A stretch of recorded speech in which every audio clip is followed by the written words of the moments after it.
Good morning students. मैं अंकित कुमार आप लोग के लिए NIS बोर्ड की क्लास 12वीं कक्षा की एक पोएम है चैप्टर 8 क्लास चैप्टर 8 का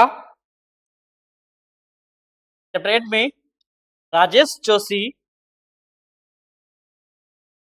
और एक है नरेश सक्सेना। ये देख रहे हैं जो नरेश सक्सेना, राजेश जोशी और नरेश सक्सेना की कविता है।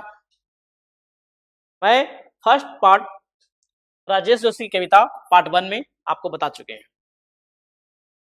तो चैप्टर का नाम क्या था? समकालीन कविता, यानी आज की कविता कौन है? तो राजेश जोशी और नरेश सक्सेना, दोनों की यहाँ कविताएं दी गई है चैप्टर 8 में, जिसमें पार्ट 1 में मैंने आपको क्या बताया? इनकी कविताएं मैंने खत्म कर चुका हूँ, बता चुका हूँ। और आज पार्ट 2 में हम नरेश सक्सेना की कविता को देखेंगे, पढ़ेंगे, और ये आपको इतने फायदेमंद सरल भाषा में समझ में आएगा कि इसमें से जो भी प्रश्न आता है, दिया जाता है, उसे आप अच्छी तरह से अपने भाषा में, अपने लैंग्वेज में लिख दीजिएगा और फुल के फुल नंबर आपको मिलेंगे। देखने को है कि पोएम्स खड़ी बोली का पोएम है, आपको अच्छी तरह से क्लियर हो जाएगा। देखिए चैप्टर में क्या है, क्या आज फिर देख लीजिए दोनों राइटर के बारे में क्या क्या है, नए हैं। राजेश जोशी जो पोएम लिखे थे वह पोएम संयुक्त परिवार का था, जो पार्ट 1 में मैंने बताया। संयुक्त परिवार की कविता का लेखक कौन है?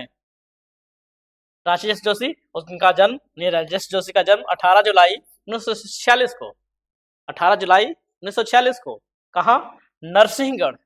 कहाँ? तो नरसिंहगढ़ जो मध्य प्रदेश में पड़ता है, यहाँ हुआ है। और इन्होंने क्या किए? प्राणी शास्त्र में MSc किए हैं। प्राणी शास्त्र अर्थात क्या? जूलॉजी। जूलॉजी में MSc। फिर क्या इन्होंने किए हैं? समाज शास्त्र। देखिए कहाँ साइंस से कहाँ आ गए, फिर MA आ गए। समाज शास्त्र से MA किए। और कुछ दिनों के बाद क्या होते हैं? विद्यालय में अध्यापक की नौकरी करते हैं, स्कूल में अध्यापक में नौकरी करते हैं। नौकरी करने के बाद बैंक में नौकरी करते हैं, कुछ अवकाश लेते हैं, छुट्टी लेते हैं। राजेश जोशी के अनेक कविता भारतीय और विदेशी भाषाओं में अनुवाद भी हो चुका है। नहीं, राजेश जोशी जी जो कविता लिखे हैं, उनके कविता का अपना देश में भी अनुवाद हुआ है, दूसरे देश में भी अनुवाद हुआ है, दूसरी लैंग्वेज में। उनकी कविताएं क्या क्या है, रचना क्या क्या है, कविता संग्रह आपको दिया गया। कविता संग्रह क्या है? तो कविता का बुक जिसमें बहुत सारे कविताएं इनके द्वारा लिखा गया हो। तो कविता संग्रह क्या है? तो समर गाथा है, 1977 में प्रकाशित हुआ है। एक दिन बोलेंगे पेड़ 1980 में प्रकाशित हुआ है। मिट्टी का चेहरा 1985 में प्रकाशित हुआ है। नेपथ्य में हंसी 1994 में प्रकाशित हुई है। दो पंक्तियों के बीच 2000 ईस्वी में प्रकाशित हुई है। चांद की बर्तनी कब? तो 2006 में प्रकाशित हुई है। गेंद निराली मिठू 1989 में प्रकाशित हुई है। इनके कुछ और कहानी संग्रह भी हैं, जैसे सोमवार और अन्य कहानियां, जो 1982 में प्रकाशित हुई है। कपिल का पेड़ 2001 में, और कई नाटक भी प्रकाशित हो चुके, छप चुके हैं, और जिस कारण से इन्हें कई पुरस्कार भी मिला है। जैसे कौन से पुरस्कार राजेश जोशी जी को मिला है? तो साहित्य अकादमी पुरस्कार 2002 में मिला है। शमशेर सम्मान 1996 में मिला है। मुक्तिबोध पुरस्कार 1978 में मिला है। माखनलाल चतुर्वेदी पुरस्कार 1985 में मिला है। ये आपको राजेश जोशी की से संबंधित जो रचना लिखी हैं, जो कहाँ कौन सी पढ़ाई अध्ययन किए हैं और किस प्रकार से आगे बढ़े हैं लेखन शैली में, जो आपको था। और आज हम लोग का जो टॉपिक है वो टॉपिक किनकी है? नरेश सक्सेना की है। पार्ट 2 नरेश सक्सेना की कविता को हम लोग आज देखेंगे, पढ़ेंगे और सीखेंगे। नरेश सक्सेना के बारे में क्या है? तो इनका जन्म 16 जनवरी 1939 ईस्वी को। कहाँ? इनका भी ग्वालियर में अर्थात मध्य प्रदेश में हुआ। ग्वालियर मध्य प्रदेश में हुआ है। पिता की नौकरी के कारण बचपन जंगलों में और नदियों किनारे बीतता है। पिता की नौकरी वैसा इलाकों में होता है जहाँ जंगल हो, नदी हो, उस इलाके में बीतता है। प्रकृति की स्वच्छंदता यानी आजादी, स्वच्छंदता यानी खुद अपनी इच्छा के अनुसार और उन्मुक्तता का यही अनुभव उनकी कविताओं में देखने को मिलता है। किससे? तो पर्यावरण की चिंता के प्रति अपना भाव को व्यक्त करने का काम करते हैं। विज्ञान की पृष्ठभूमि से होने के कारण, इससे विज्ञान की पृष्ठभूमि विज्ञान से विशेष लगाव होने के कारण प्रकृति में विज्ञान की प्रकृति को ढूंढने का काम करते हैं, जिसमें कुल मिलाकर नरेश सक्सेना की कविताओं में देखा जाए तो पर्यावरण की चिंता रहती है, वैज्ञानिक दृष्टिकोण नजर आता है, इंजीनियरिंग पेशे से संबंधित बातें नजर आती है। इसलिए कुछ आलोचक जो हैं, आलोचक क्या होते हैं? इनकी रचनाओं को या इनकी रचनाओं को अच्छाई और बुराई यानी गुण अवगुण दोनों के बारे में बताने का काम करना जो करते हैं वो आलोचक कहलाते हैं। इसलिए ये कुछ आलोचकों ने इन्हें क्या कहे हैं? हरित कवि के रूप में या वैज्ञानिक कवि जैसे नामकरण से विभूषित किए हैं, यानी बोले हैं। ये कवि कैसे हैं? तो इन्होंने प्राकृतिक से जुड़ा हुआ चीज को लिखे हैं, वैज्ञानिक से जुड़ा हुआ नजर के माध्यम से कविता को प्रस्तुत किए हैं, जिसके माध्यम से नरेश सक्सेना को कौन सा नाम से जाना जाता है? तो हरित कवि के नाम से भी जाना जाता है, वैज्ञानिक कवि के नाम से जाना जाता है। वैज्ञानिक कवि कौन है? तो नरेश सक्सेना है। हरित कवि कौन है? तो नरेश सक्सेना है। नेक्स्ट आगे, इन सारी विशेषताओं के साथ साथ मानवीयता के प्रति अगाध प्रेम अर्थात बहुत सारे प्रेम इनकी कविताओं में देखने को मिलती है, परिपूर्त है, परिपूरित है, शामिल है। इसलिए सिर्फ राष्ट्र ही नहीं, इसलिए सिर्फ देश ही नहीं, बल्कि वैश्विक चिंताएं, पूरे विश्व की चिंताएं भी इनकी कविताओं में अभिव्यक्त प्रस्तुत देखने को मिलती है। और इनकी कविताओं जो दिया गया हुआ कविताओं की भाषा बोलचाल की भाषा है, अपना भाषा है, कविता का जो लैंग्वेज है अपना बोलचाल की भाषा है।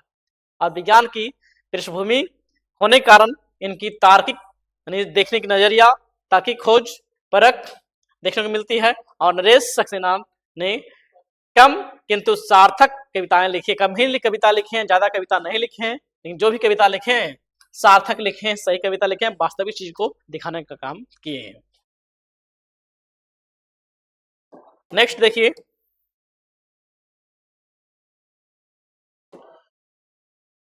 अब तक उनके दो कविता संग्रह है, जो है समुद्र पर हो रही है बारिश, और कविता संग्रह समुद्र पर हो रही है बारिश। दूसरा है सुनो चारुशिला, ये दोनों प्रकाशित हो चुके, छप चुके हैं। हिंदी कविता विभिन्न पत्र पत्रिकाओं की रचनाओं को प्रकाशित करती है, छापती है, जिनके द्वारा यानी नरेश सक्सेना के द्वारा लिखा गया कुछ नाटक दिया गया है। जो नाटक क्या है? तो आदमी का आ, और ये नाटक आपको दिया गया है। देश की कई भाषाओं में 5000 से अधिक ज्यादा बार प्रकाशित हो चुका है यह इनका नाटक। फिल्म निर्देशन के लिए इन्होंने 1992 ईस्वी में राष्ट्रीय फिल्म पुरस्कार भी प्राप्त कर चुके हैं। जो फिल्म होती है, बनती है, फिल्म कहाँ कौन सा सीन होना चाहिए, क्या होना चाहिए, कैसे लगना चाहिए, क्या क्या जरूरत है, वह निर्देशन का भी काम किए हैं, जिसके कारण से 1992 में राष्ट्रीय फिल्म पुरस्कार भी नहीं मिल चुका है। साहित्य के क्षेत्र में देखा जाए तो अपना योगदान देने के लिए उन्हें क्या कबीर सम्मान 2007 में मिली है, कबीर सम्मान कब मिली है? तो 2017 में मिली है। पहल सम्मान कब मिला है? तो 2000 में मिला है। विभूति सम्मान कब मिला है? विभूति सम्मान, मीरा स्मृति सम्मान और कविता कोश कविता के शब्दार्थ से संबंधित जो भी मिला है, तो इन्हें सम्मान जो है जन कवि भी इन्हें कहा जाता है, जन कवि स्मृति सम्मान भी इन्हें मिला है। जन कवि स्मृति सम्मान कब? तो 2018 में मिला है। ये सब सारे सम्मान ये बहुत सारे प्राप्त कर चुके हैं, जिस कारण से इनकी रचनाओं को, इनके जितना भी रचना है बहुत सारे सिलेबस में दिया जाता है, जिसे आपको NIS बोर्ड में आपको दिया गया है, आपको और भी अलग बोर्ड में भी इनकी रचनाओं को सम्मिलित किया जाता है, क्योंकि ये आपको ऐसे कवि हैं जिन्होंने साइंस से संबंधित जुड़ा हुआ चीज को, पर्यावरण से संबंधित जुड़ा हुआ चीज को अपने वैज्ञानिक दृष्टि से कविता लिखी है। देखिए इनकी कविताओं में क्या क्या है। मैंने आपको बताया लेखक परिचय, सॉरी, जिसमें कवि परिचय क्या क्या है, राजेश जोशी क्या है और नरेश सक्सेना क्या है। और इनकी कविता देखिए, इनकी कविता जो है, जो आपको पढ़ने के बाद इसके सारे प्रश्न को डील करने में आसान होगा और बहुत ही अच्छे ढंग से आप इनके कविताओं को पढ़ने के बाद अच्छे नंबर ला सकते हैं। जो भी सवाल पूछा जाएगा आराम से बना सकते हैं। इनकी कविताएं सिंपल और सरल सरल शब्दों में आपको दिया गया है।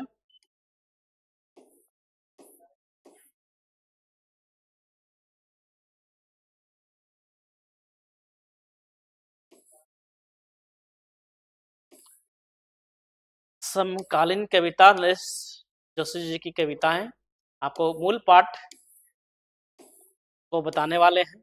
जो मूल पाठ आपको दिया गया है वो मूल पाठ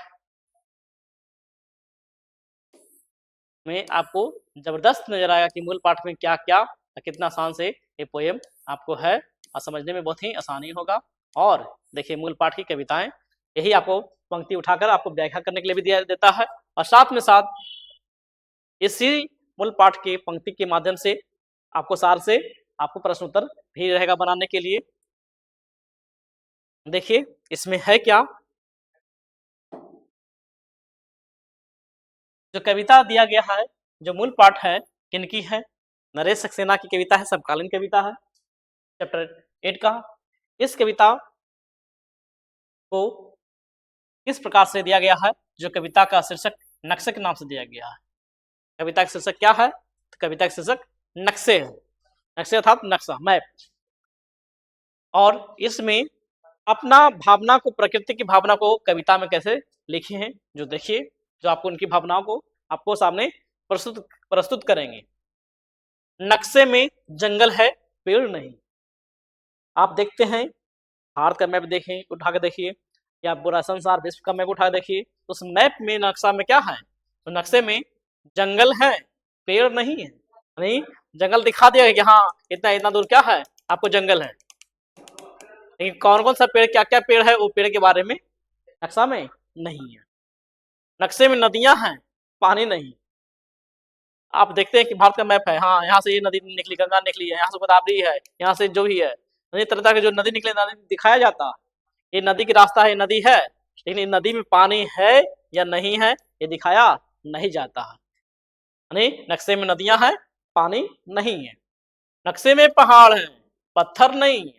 पहाड़ को दिखा दिया गया कि हाँ वैसा है, ढंग से जो भी आपको निकट रहता है जिसमें पहाड़ दिखाता कि ये पहाड़ है, ये पहाड़ी इलाका है, यहाँ पहाड़ है, लेकिन पहाड़ में पत्थर है या नहीं, पत्थर कैसा, पत्थर क्या है, उतना दिखाने के लिए नहीं है। नक्शे में पहाड़ है, पत्थर नहीं है। ये भावना किनकी है, तो राजेश जोशी की नहीं बल्कि नरेश सक्सेना की कविता में देखने को मिल रहा है। पर्यावरण से जुड़ा हुआ, साइंस से जुड़ा हुआ। देखिए आगे, नक्शे में ही देश लोग हैं। देखिए नक्शे में देश है, नहीं भारत के या विश्व के मैप में बहुत सारे देश हैं। देश है, भारत है, पाकिस्तान है, हिंदुस्तान है, अफगानिस्तान है, चीन है, भूटान है, अमेरिका है, सभी देश हैं। नक्शे में देश हैं, लोग नहीं। यानी आदमी कौन कौन कहाँ कहाँ है, आदमी दिखाता नहीं है, लेकिन नक्शे में देश हैं। समझ की गए होंगे, समझ ही गए होंगे कि आप, हम सब एक नक्शे में रहते हैं। जब वो सब सारा चीज है तो हम कहाँ रहेंगे, हम लोग भी नक्शे में ही हैं, कोई देश के नक्शे में ही शामिल है। हमारी पैंटों और चप्पलों से लेकर के बल्दियत और चोटों के निशान, नब्ज, रक्तचाप, तापमान, स्वप्न, स्मृतियों सहित नप चुके हैं, नपा चुके हैं, किसमें, नक्शे में, और नक्शा तैयार है। कहने का अर्थ क्या है, हमारे कपड़े लत्ते, हमारे पैंट, चप्पल, जूता, जो भी है, बल्दियत जो हमारे पीढ़ी दर पीढ़ी दिया गया संपत्ति है, भूमि है, जमीन है, जायदाद है, यानी बल्दियत।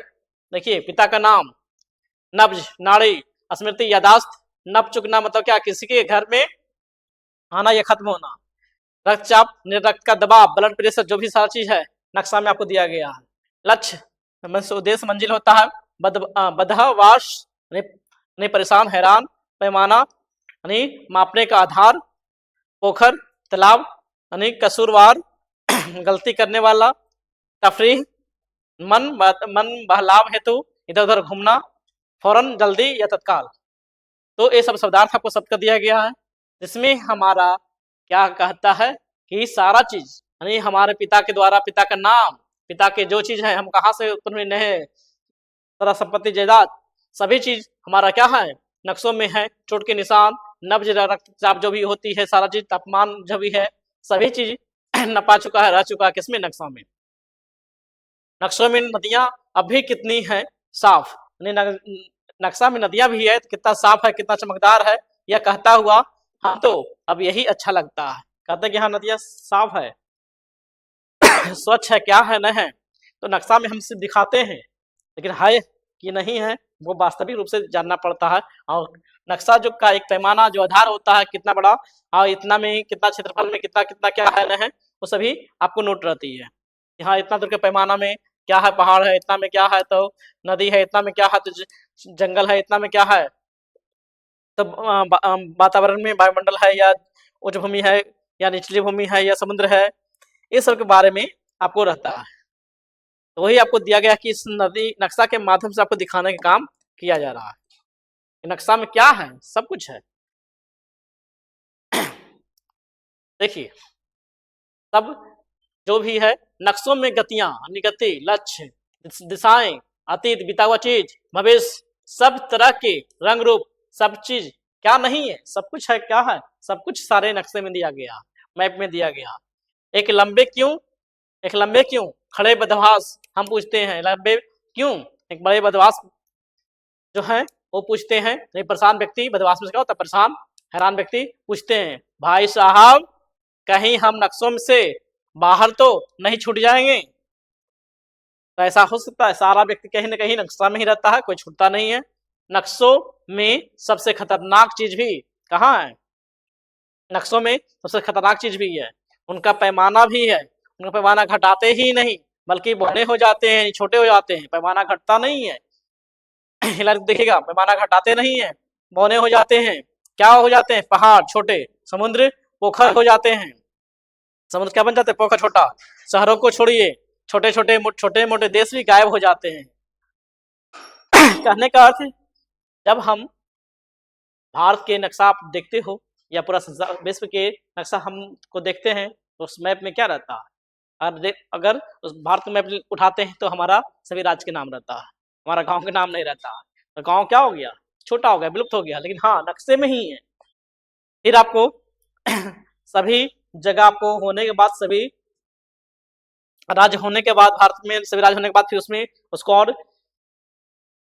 हटा कर अगर एक राज्य का उठाया जाए, बिहार राज्य का उठाया जाए या उत्तर प्रदेश का उठाया जाए, कोई और राज्य को उठाया जाए, तो उसमें उस राज्य से संबंधित जितना जिला है, अनुमंडल है, उस सबका नाम दिया रहता है। तो आपको यही दिया जाता है कि पैमाना जो है वही है, घटता नहीं है, बल्कि वह छोटा हो जाता है। क्या छोटा हो जाता है, तो जो आपको दिया गया है स्थल, जगह या पहाड़ या नदी, वो उसकी पैमाना वह रहती है वही, लेकिन उसको छोटा रूप में दिखाया जाता है। वही कहता है कि छोटे हो जाते हैं, नहीं पैमाना घटाते नहीं, बल्कि छोटे बौने हो जाते हैं। पहाड़, समुद्र, पोखर, शहर को छोड़िए, शहर को भी दिखाया नहीं जाता, बड़े बड़े शहर को दिखाया जाता कि हाँ यहाँ ये जगह है। छोटे शहर क्या विलुप्त हो जाते हैं, बल्कि होते नहीं, बल्कि कहाँ, समुद्र में ही, सॉरी मैप में ही रहते हैं, नक्शे के अंदर ही रहते हैं। और आगे देखिए,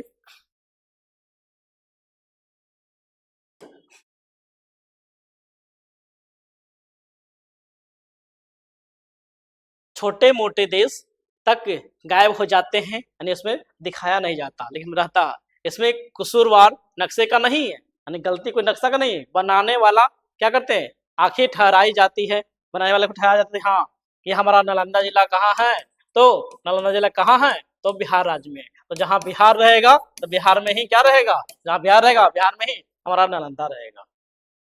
आगे क्या है,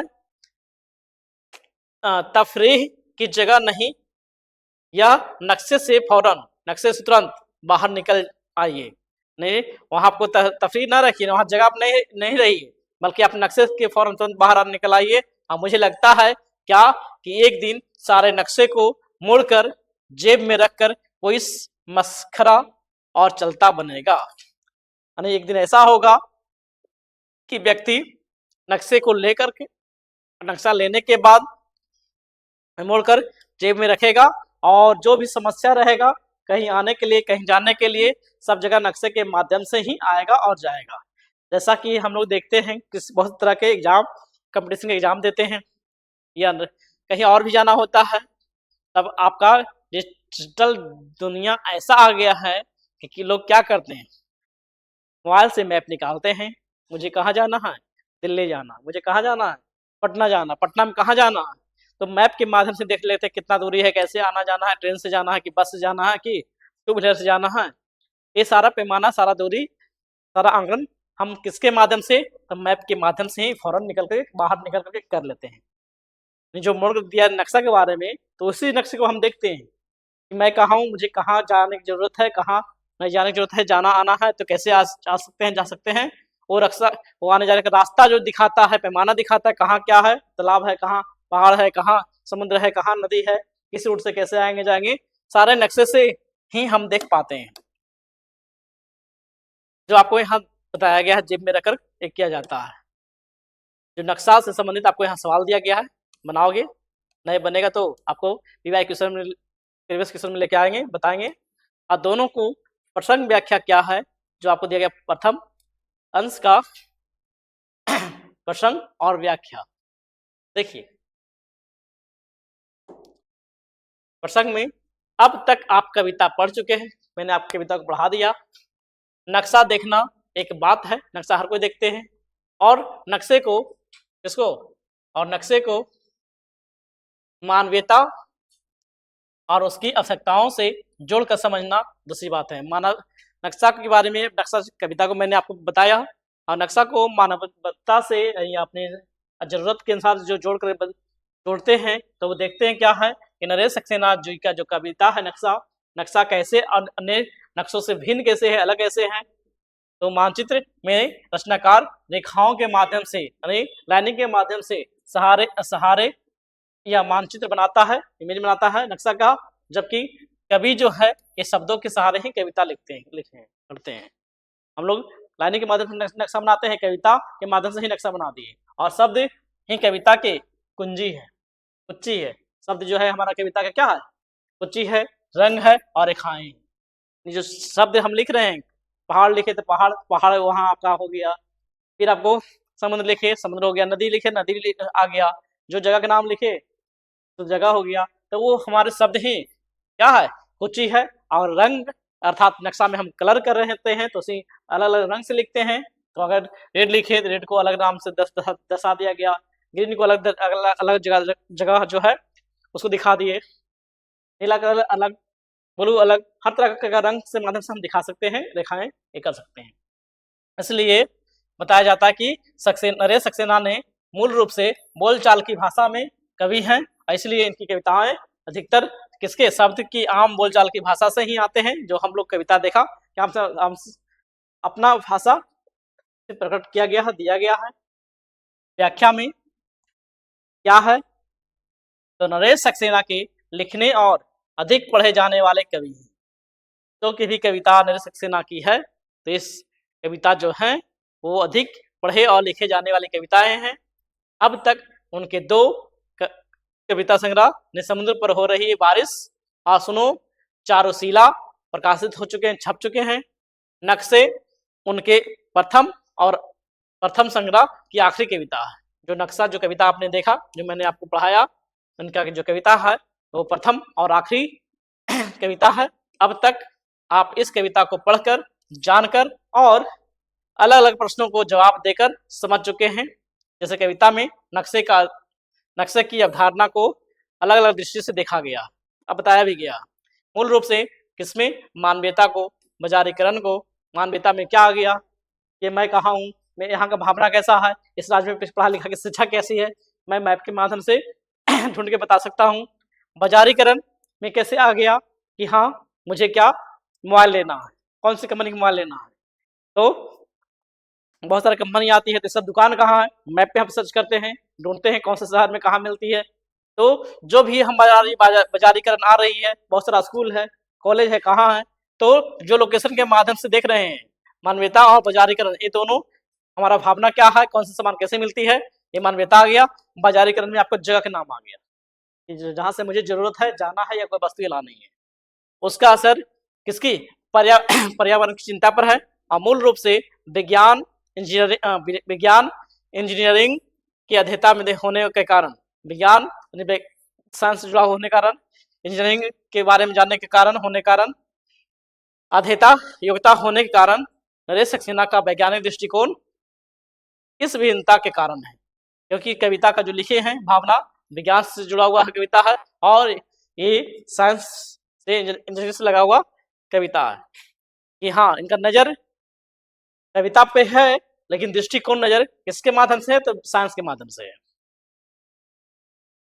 और बचपन की प्रकृति उन्मुक्त छाव में इनका बीतता है, जिनमें प्राकृतिक स्वच्छ और निर्मल और प्रसन्न खुश रूप से देखा और भोगा था।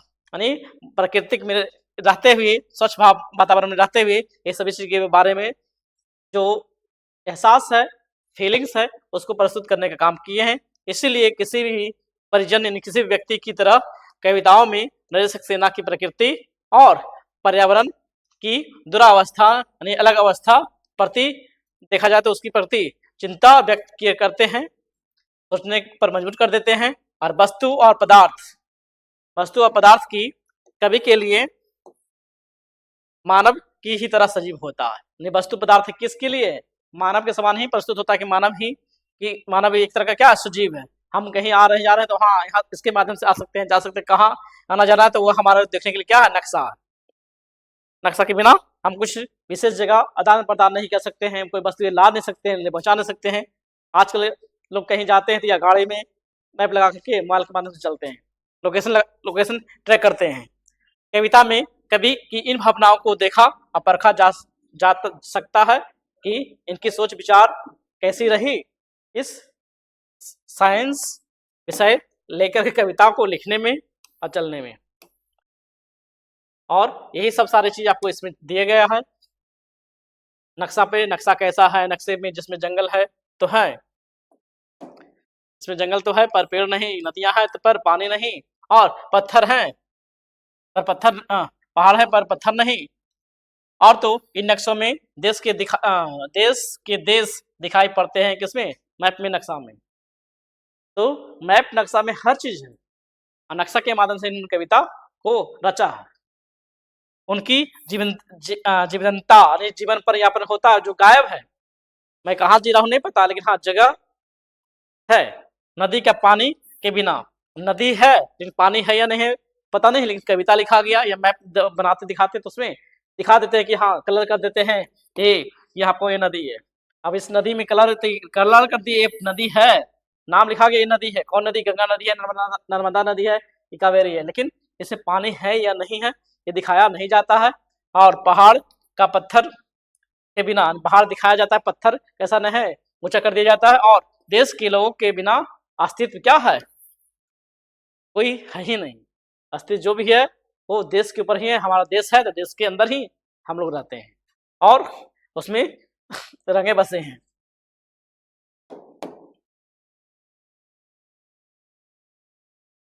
और इसमें कोई खास चीज इस पोएम में, कविता में नहीं है। जो मैंने आपको कविता मूल रूप से बातें बताएं वही आपको सारी चीज दिया गया है। दिशा लक्ष्य के बारे में, उत्पाद कोई वस्तु कहाँ बनती है उसको हम कैसे पता लगाते हैं, कहीं कैसे आ सकते हैं, जा सकते हैं, हमारा अच्छे स्वाद वाले चीज वस्तु कहाँ मिलेगी, तो क्या करते हैं, तो आजकल हम लोग क्या करते हैं, तो हम लोग गूगल की सहायता लेते हैं। गूगल की मैप को सर्च करते हैं, ढूंढते हैं और वहां के माध्यम से सारी सूचनाएं हमारे ऐप पर, गूगल मैप पर मौजूद रहती हैं और सारी सूचनाएं मिल जाती हैं और सारे प्रश्न भी हमारे डील हो जाते हैं। और अंश 2 में आपको दिया गया है क्या, प्रसंग 2 में है एक अंतिम हिस्सा जो है जिसमें कविता में कवि नक्शे की असलियत को बारे में बताए हैं और उसको उद्देश्य को उद्घाटित करने का काम किए हैं। ऐसे किए हैं तो कवि नरेश के स्वरूप यानी कवि नरेश की स्वरूप, रंग रूप, आकृति जो उसकी वर्तमान स्थिति है वह स्थिति को तटस्थता यानी नजदीक का भाव को व्यक्त करने का काम करते हैं। परंतु आगे की पंक्ति में कवि की धारणाएं, क्या धारणा है कवि का, क्या लक्ष्य है, क्या विचार है, क्या अपने विचार को कैसे व्यक्त करते हैं, उसको यहाँ दिया गया है। इसे प्रवेश करने से पूर्व हम क्या देखते हैं, नक्शे और पैमाने के बारे में जानकारी प्राप्त करते हैं। नक्शा और उस नक्शे का पैमाना क्या है, कितना दूरी पर कितना किलोमीटर है, कितना दूरी पर कौन सी रेखाएं आपको मेन रोड है, कौन सा कैसा सड़क है, कौन से रेलवे पटरी के माध्यम से जाएंगे, कौन सा नदी के माध्यम से जाएंगे, सभी हमारे नक्शे पर मौजूद रहता है, जो इस कविता में हमको देखने को मिलता है। और इसमें कुछ खास चीज देखिए,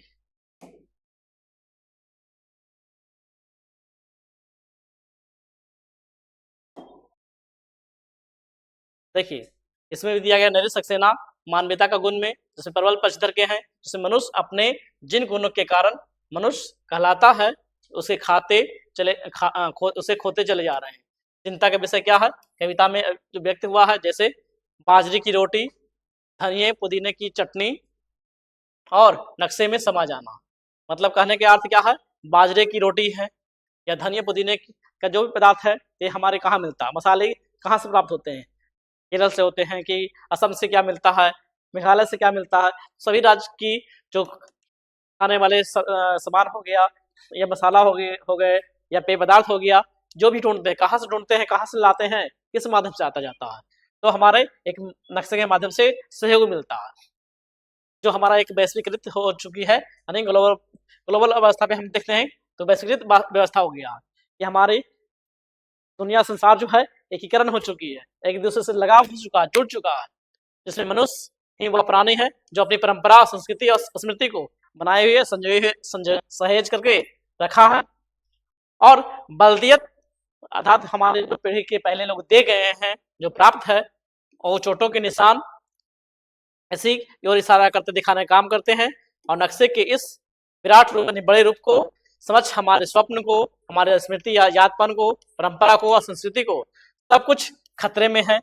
ऐसे खतरे में कि सारी चीज हमारा क्या है, तो आवागमन जितना भी सारा चीज है, जितना भी सारा प्रक्रिया हो रही है, तो हमारे प्राकृतिक पर हावी हो रही है। किस पे हो रही है, प्रकृति का शोषण हम ज्यादा कर रहे हैं, और प्रकृति का जो उपयोग कर रहे हैं, तो मानवीयता धैर्यपूर्वक करना चाहिए, ना कि अंधाधुन उसका इस्तेमाल करना चाहिए। तो आने वाला पीढ़ी क्या करेगा, जो संसाधन अभी हमें मिल रही है वो हमें संसाधन नहीं मिल पाएगा। जितनी जल्दी संभावना हो इस नक्शे से बाहर निकल जाया जाए, यही हमारी मनुष्यता के हित के लिए है, मनुष्य के भलाई के लिए है। यानी जो भी नक्शा में है अच्छा है, हम भी नक्शे में हैं कहीं न कहीं हैं, लेकिन नक्शे में रह करके उसके सारे चीज को बारे में जानना, अध्ययन करना, एक कविता के माध्यम से बताया गया। तो आशा है कि ये कविता आपको बहुत ही सरल शब्दों में समझ में आया होगा। शिल्प सुंदर कविता के लेखन शैली के बारे में आपको दिया गया, कैसी कविता शैली लिखी गई है, क्या है ना है, जो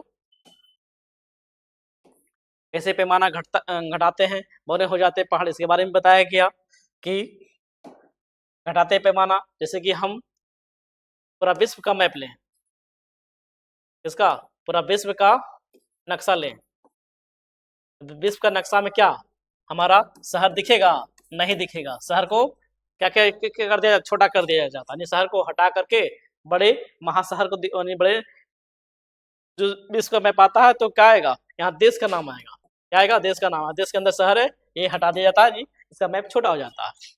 अगर हम देश का मैप बनाएंगे तो देश का मैप में बड़े बड़े जो देश है, दूसरे देश है, उसको हटाएंगे, जो देश है उस देश के अंदर जो शहर है, जो जिला है, उसके बारे में जो राज्य है उसको दिखाने का काम किया जाता है, जो आपको दिया गया।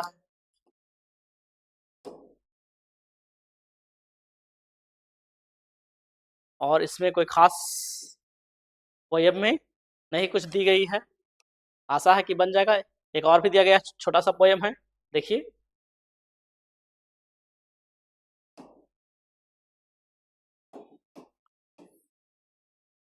ये छोटा सा पोयम दिया गया है, एक वृक्ष। एक वृक्ष भी बचा रहे हैं, एक वृक्ष भी क्या कर रहे हैं, बचा रहे हैं। कैसे? अंतिम समय जब कोई नहीं जाएगा साथ, अंतिम समय आएगा तो जब कोई नहीं जाएगा साथ, एक वृक्ष जाएगा, एक क्या जाएगा, एक पेड़ जाएगा अंतिम समय में भी। कैसे? तो अपनी गौरैये गौरैये की लहरियों से पिछोड़कर साथ जाएगा एक वृक्ष। यानी पेड़ पौधे जो है, पेड़ पौधे जो है, पेड़ पौधे पे जो गौरैया पक्षी बैठती है, गिलहरी लोग जो निवास करते हैं, रहते हैं पेड़ पौधे पर, ये सब भी छोड़ देंगे और पेड़ पौधे के माध्यम से हमारे साथ जाएंगे। कैसे जाएंगे? तो अग्नि में यानी आग में प्रवेश करेगा। कौन प्रवेश करेगा? पेड़। नहीं, जैसे हमारे अथी में क्या है, अंतिम संस्कार जब किया जाता है तो जलाया जाता है, तो लकड़ियों पर रखकर जलाया जाता है, तो लकड़ी भी हमारे साथ जलेगी जाएगी। नहीं, वही मुझसे पहले कितनी लकड़ी जलेगी, हमको जलने से पहले बहुत सारी लकड़ी क्या होगा, जलेगा। कहाँ जलेगा? शमशान की टाल वाला पूछेगा, शमशान में जलता है टाल वाला पूछेगा। टाल वाला जहाँ पेड़ पौधा नहीं है उस जगह को कहते हैं टाल। टाल वाला समझ में आता है कि पेड़ पौधे की कीमत क्या है, हैसियत क्या है। और गरीब से गरीब भी सात मन भी, गरीब से गरीब लोग भी है तो सात मन तो लेता ही है, यानी गरीब से गरीब व्यक्ति भी है, उसको जलने के लिए 7 मन लकड़ी की जरूरत पड़ती है, नहीं लेता ही है। लिखता हूं अंतिम इच्छाओं में, क्या अंतिम इच्छाओं में लिखता हूं? लिखता हूं अंतिम इच्छाओं में कि बिजली के दाहघर, जहां बिजली लाइन विद्युत से जलाया जाता है, दाहघर में नहीं लाशों को जलाया जाता है बिजली घर में, तो मेरा संस्कार, ताकि मेरे बाद एक बेटे और एक बेटे के साथ एक वृक्ष भी बचा रहे संसार। कहने के मतलब कि लकड़ी पेड़ पौधों को जलाया नहीं जाए, अंधाधुंध लकड़ियों को काटा नहीं जाए, मुझे कहाँ जलाया जाए? तो बिजली के दाहघर में, विद्युत लाइन से जो करंट उत्पन्न होती है उससे जलाया जाए, ताकि बहुत सारे ये मेरा जो संस्कार हो, ताकि मेरे बाद एक बेटे के साथ भी ऐसे ही घटना कुछ घटती है तो उनका भी दाह संस्कार हो, और साथ में उससे क्या होगा, बहुत सारी लकड़ियां ईंधन बच जाएगी, पेड़ पौधे बच जाएंगे, अंधाधुंध पेड़ पौधे नहीं कटेंगे, नेक बेस भी बचा रहे, संसार में पेड़ पौधे बचा रहे। तो ये भी यहाँ क्या बताए हैं, ये भी कविता में पेड़ पौधे से बताया कि इसका बचाव कैसे हो, प्रकृति का बचाव कैसे हो, जो आपको दिया गया है। यही आपकी कविता थी। बाकी आपके सवाल प्रश्न उत्तर दिए गए हैं, देखिए सारे।